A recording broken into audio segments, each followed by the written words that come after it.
अस्सलामुअलैकुम, क्या हाल चाल हैं? कैसे हैं आप सब? उम्मीद है जी आप सब खैरियत से होंगे। अल्लाह का शुक्र है कि मैं भी ठीक-ठाक हूँ। आज आप देखोगे अरूज की माइयों का व्लॉग। जी हाँ, फाइनली शादी शुरू हो चुकी है। इतने दिन से जो तैयारियों के व्लॉग्स आप देख रहे हो ना, तैयारियाँ तो वैसे अभी भी चल रही हैं। शादी के एंड टाइम तक तैयारियाँ हमारी चलती रहनी है। लेकिन हाँ, शादी शुरू हो गई है। माइयों का व्लॉग आप देखोगे आज। लेकिन हाँ, इसकी तैयारी ज़रा शुरू से शुरू करते हैं ना। ये व्लॉग मैंने शुरू किया है घर से। मायूँ हमारा कल हुआ है बुध के दिन और मैंने अपना ये व्लॉग मंगल से शुरू कर लिया था क्योंकि आज के दिन भी काफ़ी ज़्यादा काम थे, काफ़ी ज़्यादा काम थे। यहाँ पर मुझे अम्मी के घर पे निकलना है, उसके लिए मैं ज़रा पैकिंग कर रही हूँ क्योंकि मैं उधर ही रहूँगी फिर। तो माइयों के लिए भी ना जितना भी ड्रेसेस वगैरह थे अपने बच्चों के, तो वो मुझे लेकर जाने थे अभी। तो मैंने काफ़ी हद तक पैकिंग वगैरह कर ली है और जो मुझे ड्रेस पहनना है ना, अच्छा मैंने क्या किया, जितने भी मेरे पार्टी वियर ड्रेसेस थे ना वो मैंने सारे निकाल लिए थे जो ज़रा हल्के-फुल्के से है ना। तो मैंने कहा कि ये ढोलक वगैरह पे ना आराम से पहने जाएँगे। और वैसे घर की शादी हो ना तो 100 तरह के फंक्शन होते हैं, कभी आपको दूल्हे के घर जाना पड़ रहा है या इस तरह से करके ना काफ़ी चीज़ें हो जाती हैं।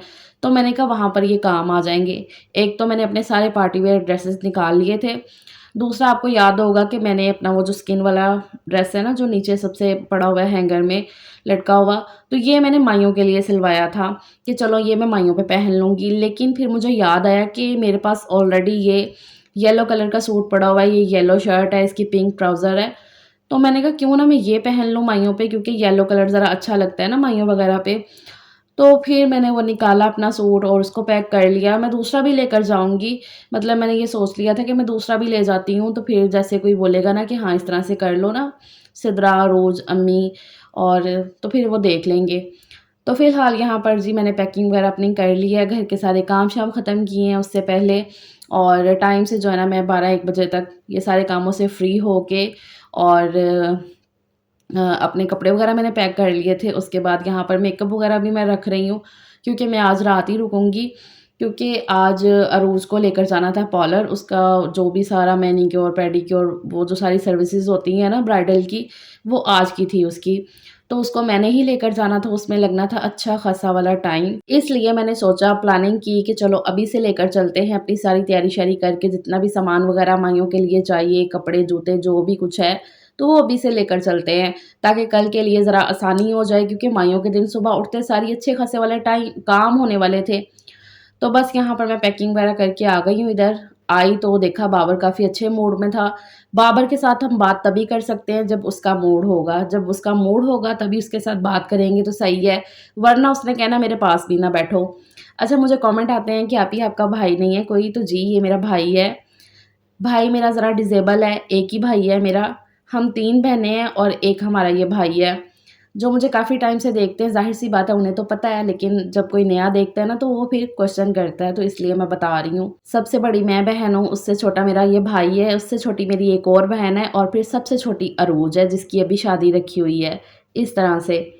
तो यहाँ पर बैठ के बाबर के साथ काफ़ी बातचीत की मैंने आते सारी, और उसके बाद मैंने बैठे-बैठे अभी देखा कि इसकी ना टाँग के ऊपर खून था, जैसे कि ना कुछ छिल जाता है ना, तो इस तरह से हुआ था।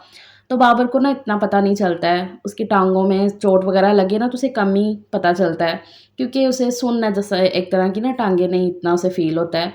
तो फिर मैंने यहाँ पर से ट्यूब वग़ैरह लगा दी है, चाहे उसे नहीं भी फ़ील होता लेकिन हमसे तो नहीं ना देखा जाता। इसलिए मैंने यहाँ पर उसकी ट्यूब वग़ैरह लगाई है। उसे नहीं पता था कि मेरी टाँग पे क्या हुआ है, वो तो मैंने देखा ना। तो फिर मैंने कहा कि चलो क्रीम वग़ैरह कुछ लगा देती हूँ ना, तो वो लगाया। उसके बाद बस मैंने अरूज को बोला कि जल्दी से रेडी हो जाओ और चलते हैं, क्योंकि पार्लर में अच्छा खासा टाइम लगने वाला था आज, तो फिर मैंने कहा कि टाइम से चलते हैं। अच्छा यहाँ पर मैं जब आई ना, मैंने अपना इतना कोई प्लान नहीं किया था, लेकिन यहाँ पर आके ना मेरा थोड़ा-सा प्लान बन गया। एक तो मैंने मसाज वग़ैरह करवा ली, क्योंकि मैंने फेशियल तो किया हुआ था, सिर्फ़ मैंने मसाज करवाई है। और मुझे हेयर्स के लिए ना काफ़ी कुछ करवाना था, वो मैंने करवाया। वो मैं बिल्कुल भी रिकॉर्ड नहीं कर सकी, क्योंकि पार्लर में इतना रश था और कुछ मैंने चेंज वग़ैरह किया हुआ था, तो इस वजह से ना मैंने नहीं रिकॉर्ड किया है। अच्छा मैंने हेयर का ना कुछ ट्रीटमेंट वो स्मूथनिंग वाला करवाया था और साथ में कलर वग़ैरह भी लगवाया था पार्लर से इस दफ़ा। थोड़े से मैंने पैसे लगा लिए और एक्स्ट्रा ही लगा लिए, तो जिसका मुझे ज़रा थोड़ा-सा अजीब-सा दुःख हो रहा है। ख़ैर हमें वहाँ से आते-आते ना, हम दोपहर 2 ढाई बजे के गए हुए थे पार्लर में और वहाँ से आते-आते हमें रात के 7:30 बज गए थे। बारिश इतनी तेज़ हो रही थी कि मैं क्या ही बताऊँ, इतना पानी खड़ा हो गया था। जैसे बारिश रुकी तो हम मतलब हल्की-फुल्की बारिश में घर वापस आए हैं। आए हैं तो बस फिर थोड़ी-सी ढोलक वगैरह बजा ली थी इस तरह करके, और अभी ये फिर सुबह हो गई है। मतलब ये माइयों वाला दिन है। तो यहाँ पर अब मैं लग गई हूँ, मैं और अम्मी लगे हुए हैं बाहर का जितना भी ना सफाई करने के लिए। अंदर की हो गई है सफाई, अब यहाँ पर बाहर की कि गली भी ज़रा साफ़ होनी चाहिए, क्योंकि हम सामने वाले घर में कर रहे हैं ना सारा, जितना भी है माइयों का अरेंजमेंट ना वो सामने वाले घर में किया हुआ है। तो इसलिए फिर हमने कहा कि गली वगैरह भी ना अच्छे से साफ़ होनी चाहिए। तो यहाँ पर मैं और अम्मी मिल के ना गली धो रहे थे। तो बस ये सारे काम करने के बाद फिर अपनी बारी थी खुद फ्रेश होने की। अच्छा, मैंने बालों में कलर भी करवाया है और स्मूथनिंग भी करवाई है, जिसका मुझे ये तो दुःख है कि मैं रिकॉर्ड नहीं कर सकी हूँ। मैं वो भी आपके साथ शेयर करना चाहती हूँ, लेकिन वो कुछ कंडीशन ऐसी थी ना, जैसे मैंने चेंज भी किया हुआ था और फिर पार्लर में भी इतना रश था कि वो हो ही नहीं पाया। और मैंने ना इतना कुछ प्लान नहीं किया था कि हाँ, मैं करवाऊँगी, श्योर नहीं थी मैं। हाँ, बस थोड़ा-सा था कि हाँ, करवाऊँगी। वहाँ पे जाके बैठ के मुझे हुआ कि चलो करवा लेते हैं, देख लेते हैं। लेकिन भई इसके बड़े रोले हैं, बड़े रोले हैं। उन्होंने कहा था कि जी स्मूथनिंग के बाद जो है ना आपने बालों को बिल्कुल खुला रखना है, बंद नहीं करना है, और हर शावर के बाद बालों को स्ट्रेट करना है। मतलब इस तरह से चीज़ें करके ना, तो भई मेरे लिए तो बड़ा ही ज़्यादा मुश्किल हो जाना था। मैं तो ये बोल लो कि मैं थक गई उधर बैठे-बैठे। मैंने कहा ना भई। लेकिन अब जितना करवाया था मैंने कहा कि चलो शादी देखते हैं कि गुज़र जाएगी, देखते हैं अभी। लेकिन मुझे लगता है कि फ़ज़ूल है, स्ट्रेट कर लो आप ना तो वो सही है। थोड़े से मेरे पैसे लग गए, जिसका मुझे दुःख है। ख़ैर यहाँ पे अरोज़ की फ्रेंड आई हुई थी, तो वो मेरे हेयर्स को फिर स्ट्रेट कर रही थी, क्योंकि मैंने शावर लिया हुआ था, सारे घर के कामों के बाद फ्रेश हो गए थे। तो फिर उसने अच्छे से बालों को स्ट्रेट कर दिया और इस तरह से ना आगे से ज़रा थोड़ा-सा हेयर स्टाइल भी कर दिया था। तो अब मेरे बाल कुछ इस तरह के लग रहे थे। मैंने कहा आपको भी मैं दिखाती हूँ, कलर भी इस तरह का लग रहा है। ये वाला कलर ना मैंने काफ़ी टाइम के बाद, ये बोलो कि फर्स्ट टाइम इस तरह से ना कलर करवाया अपने बालों को, ज़रा थोड़ा-सा हल्का-सा। अच्छा, मुझे अच्छा लग रहा है। आप सब बताइएगा कि आपको मेरे बालों का कलर कैसा लग रहा है? मुझे कलर काफ़ी अच्छा लग रहा है, लेकिन हाँ, वो जो स्मूथनिंग मैंने करवाई है ना, मतलब मुझे नहीं लग रहा कि वो एक तो ये बोलो कि उसकी एक ही किट लगी है, क्योंकि आप ही ने कहा था कि उसकी जो है ना 1 से 2 किट लगनी है, और इस तरह से करके ना उसका काफ़ी लंबा, अच्छा खासा लंबा प्रोसीजर है। तो मैंने इतना ज़्यादा वो कोई नहीं करवाया। मैंने ये कहा था कि चलो देखते हैं। लेकिन ना उसमें बात के भी बड़े रोले हैं कि बालों को इस तरह से रखना, खुले रखना हर टाइम। तो हर टाइम खुले आप नहीं रख सकते हो, घर के 100 काम करने होते हैं, तो मेरे से तो नहीं खुले रखे जाएँगे। तो इसलिए फिर अभी यहाँ पर कुछ हेयर स्टाइल वगैरह कर दी है कि माइयों के लिए ना ज़रा हो जाएगा इस तरह से करके। तो बस ऐसा वो सब किया, वो मैंने टाइम से कर लिया था ना, कि जैसे मुझे लगा कि हाँ, मैं अब ज़रा फ्री हूँ, बाल खुश्क हैं, तो मैंने उसे कहा कि जल्दी से ना मेरे हेयर स्ट्रेट कर दो। जैसे-जैसे मैं ज़रा फ्री होती हूँ ना, तो मुझे होता है कि चलो भई, क्योंकि भई घर के भी काम देखने, सारा बाहर का भी देखना ना, तो इसलिए मैंने कहा कि ये हो जाएगा ना तो टाइम रहेगा। अच्छा, फिर उसके बाद चाहिए थे डिस्पोज़ेबल बर्तन, तो वो लेने के लिए फिर मैं और सजील चले गए, सलीम भी थे साथ पे। अब्बू भी ज़ाहिर-सी बात है, खाना वग़ैरह बन रहा था, वो भी अपने काम देख रहे थे, सब अपने-अपने कामों में लगे हुए थे, कोई फ़ारिग नहीं था। कोई कुछ कर रहा है, कोई कपड़े प्रेस कर रहा है, मतलब सब ना अपने-अपने कामों में लगे हुए हैं, फ़ारिग कोई भी नहीं बैठा हुआ है। शादी वाला घर ही ऐसा होता है कि जहाँ पे सब जना मिल-बाँट के लगे हुए हैं, वो रौनक, वो खुशियाँ, मतलब बड़ा ही अच्छा लग रहा होता है, एक्साइटमेंट ही अलग होती है। अच्छा, फिर हम निकले बाहर, तो हमें लेने थे एक तो डिस्पोज़ेबल बर्तन, और दूसरा केक हमने कहा ले लेते हैं, क्योंकि अम्मी के घर में इतना खुशी का मौका है, तो मैंने कहा कि चलो मीठा लेकर जाऊँगी मैं। तो मैं घर भी गई थी, वहाँ से फिर हम आए तो हमने कहा कि चलो मीठा ले लेते हैं ना। तो अरूज़ कह रही थी कि आपी मैं मिठाई नहीं खाऊँगी, वो रस्म करते हैं ना जब माइयों की, तो उन्होंने आना था लड़के वालों ने, तो ज़ाहिर-सी बात है हमें ये था कि मिठाई लेकर आएँगे ना रस्म के लिए। तो अरूज़ कह रही थी मैं मीठा बिल्कुल नहीं खाऊँगी, मिठाई वाला। तो अभी और कुछ देख लेना, तो मैंने कहा कि चलो केक हो जाएगा ना तो खाया जाएगा अच्छे से। तो बस फिर वो लेकर हम घर आए हैं तो देखा ये जो ना टेंट वाले भैया आए हुए हैं। टेंट तो नहीं हमने लगवाए थे, चेयर्स लगवानी थी, और सिर्फ़ एक ही टेंट था शायद। टेंट नहीं था, वो भी सिर्फ़ होती नहीं जो पीछे कनात कहते हैं। तो बस इस तरह से करके ना वो सारी चीज़ें आ गई थी, तो सलीम वो लगवा रहे थे, वो सारा चीज़ें देख रहे थे कि वो मैं सेटिंग वगैरह करवा रहा हूँ। तो वो देख रहे थे वो, और फिर मैं आ गई, और यहाँ पर आके ये छोटी हमारी जो मैडम है फ़ातिमा मैडम, इसको पोनियाँ की जा रही हैं, क्योंकि ये अपनी मम्मा से इतने काबू नहीं आती है पोनियाँ करवाने के मामले में, बहुत ही ज़्यादा रोती है, बल्कि ना हर मामले में ना इसका मूड है। बहुत ही ज़्यादा इसने मूड दिखाना होता है, अपनी मम्मा को उठने नहीं देना, बस कि मेरे पास ही बैठी रहो, बहुत ज़िद करती है। कुछ इसकी तबीयत भी ख़राब हुई थी, बुखार था, और बुखार में आपको पता है बच्चे फिर ज़्यादा ज़िद करते हैं। तो बस इसी राम रोले में ना सब तैयार भी हो रहे थे, अपनी-अपनी तैयारी कर रहे थे, ऐसे मैं भी तैयार हो गई हूँ सबको करके, और बस अब यहाँ पे वेट चल रहा था मेहमानों के आने का। मैं बस लास्ट मोमेंट पे तैयार हुई, वो भी सलीम आवाज़ें देना शुरू हो गए कि हाँ जी फ़राह क्या हो गया है? फिर मैंने आके देखा यहाँ पर जो है ना काफ़ी हद तक क्या बिल्कुल इन्होंने तैयारी कर दी है, चेयर्स लग गई हैं, टेबल लग गया है। मेरा शहज़ादा सजील रेडी है माशाल्लाह से, पूरा ज़िम्मेदार है मेरा बच्चा माशाल्लाह माशाल्लाह, अल्लाह ताला नज़रे बद से बचाए। यहाँ पे अम्मी भी रेडी हो गई थी, और फिर ढोल की आवाज़ आ गई कि मेहमान आ गए।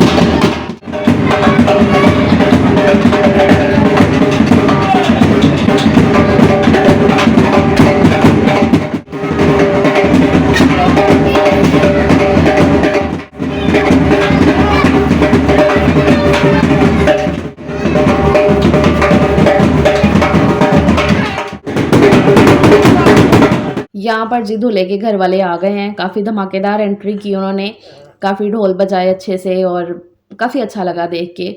और फिर आते सार ही उन्होंने जो भी बास्केट है ना ये दुल्हन की वो तैयार करके लाए हैं, तो मेरे हाथ में दे दी कि अब जल्दी से ना दुल्हन को तैयार करके आप ले आओ। हमारे में इसी तरह से होता है कि माइयों लेकर आते हैं लड़के वाले, और उसमें लड़की का सूट होता है, जूती छल्ला जो भी एक होता है ना शगुन का सामान लड़की का, तो वो सब आता है। और फिर लाकर ना उसी टाइम वही सूट उसे पहनाया जाता है लड़की को।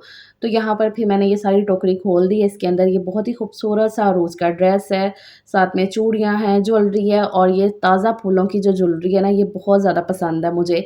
मैंने भी अपनी शादी पे पहनी थी, अरूज़ को भी ये काफ़ी पसंद है तो उसकी भी आई है। खुस्से हैं, बैंगल्स हैं, मतलब कि हर चीज़ है जो आप देख रहे हैं ना यहाँ पर, माशाल्लाह से ये सब आया अरूज़ की माइयों पे। हमारे में इस तरह की रस्म है ना कि इस तरह से लड़के वाले आते हैं माइयों लेकर, और फिर वही सूट पहनाया जाता है, और फिर उसको तैयार करके ना तो फिर रस्में वगैरह की जाती हैं। सबकी ना अपनी-अपनी रस्मों-रिवाज, तौर-तरीके होते हैं। जो मेरे घर के हैं ना मैं आपको वही दिखा रही हूँ। जैसे कि पिछले व्लॉग में मुझे कमेंट आए हैं 1-2, जब अरूज का सामान गया है तो उसमें ये था कि आपने ये चीज़ क्यों दी, हमारे में ये चीज़ नहीं देते हैं, आप में ये चीज़ क्यों है, हमारे में इस तरह से नहीं होता है। तो देखो हर घर का अपना तौर-तरीका होता है, इसी तरह से जो मेरे घर का है ना मैं वही आपको दिखाऊँगी ना। ख़ैर रोज़ को हमने तैयार कर लिया, माशाल्लाह से इतनी प्यारी लग रही मेरी बहन, इतनी प्यारी लग रही। मैं कहती हूँ अल्लाह ताला नज़रें बद से बचाए और इसका नसीब भी बहुत ज़्यादा अच्छा करे। ख़ैर रोज़ को तैयार करके फिर हम लेकर गए इधर दूल्हे वालों के पास, वहाँ पे बैठ के फिर रस्में हुई। रस्में वही होती हैं, मीठा खिलाया जाता है लड़की को और माइयों पे उपटन होता है, उपटन लगाओ साथ में, वही हम घोल के ले गए थे। साथ में केक रख दिया था मुँह मीठा करवाने के लिए, और फिर पैसों की वारी करवाई जाती है। तो वो मैंने सब रिकॉर्ड नहीं किया क्योंकि सारी लेडीज़ थी उनकी तरफ से, तो वो फिर बनता भी नहीं था रिकॉर्ड करना ना। बाकी वो सब हल्ला-गुल्ला, शोर-शराबा, रस्में वगैरह करने के बाद यहाँ पर खाना लग रहा है। खाने में हमने स्पाइसी सी करके बिरयानी बनाई हुई है, साथ में कोल्ड ड्रिंक वगैरह है। तो इस तरह से यहाँ पे हस्बैंड जो है ना खाना सर्व कर रहे हैं, सबको खिलाया जा रहा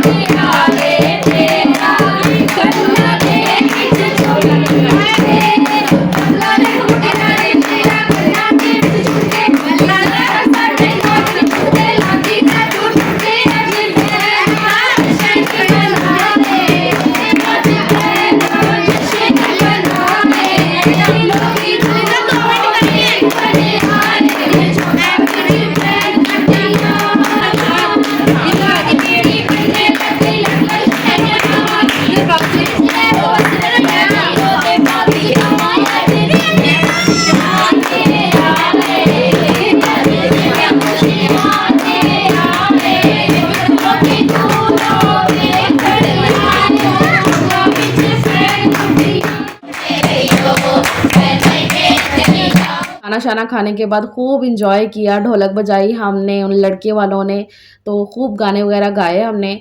और उसके बाद जैसे वो गए लड़के वाले तो फिर घर के हम रह गए थे, जो हमारी तरफ से आए हुए थे ना रिलेटिव्स वगैरह, कज़न्स वगैरह, तो फिर हम सब ने डांस किया। बोलियों पे डांस करना ना बड़ा अच्छा लगता है। अच्छा इन शादी के मौकों पे ना डांस वगैरह तो वो जो ढोलक वगैरह बज रहा है ना वो तो होता ही, लेकिन उसके अलावा जो हल्ला-गुल्ला होता है ना वो अलग ही एक टशन सा चल रहा होता है, उसमें अलग सा ही मज़ा आ रहा होता है, वो ज़्यादा अच्छा लग रहा होता है बल्कि।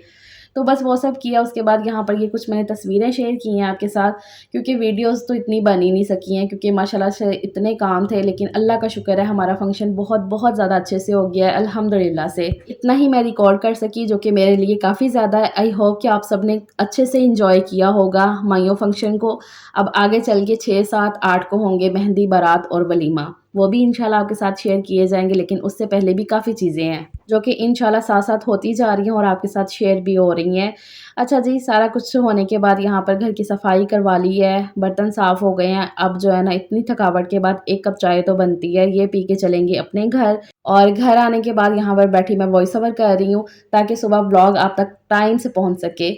उम्मीद है जी आपको व्लॉग अच्छा लगा होगा। अम्मी का घर पूरा साफ़ करके मैं फिर घर वापस आई हूँ। टेंशन ना लें, बार-बार मैं क्लिप्स इसलिए लगा रही हूँ क्योंकि मेरे पास क्लिप्स ख़त्म हो गए हैं और तो इस वजह से। ख़ैर जी, उम्मीद है आपको व्लॉग अच्छा लगा होगा तो लाइक, शेयर, चैनल को सब्सक्राइब करना बिल्कुल ना भूलिएगा। आने वाले व्लॉग्स और भी ज़्यादा मज़े के होंगे इंशाल्लाह अज़ व जल। बाकी प्यारे-प्यारे से कमेंट्स करिएगा। आप बताइएगा कि सब कुछ आपको कैसा लगा है, मैं, अरूज़ सब कुछ। So take care. अल्लाह हाफ़िज़।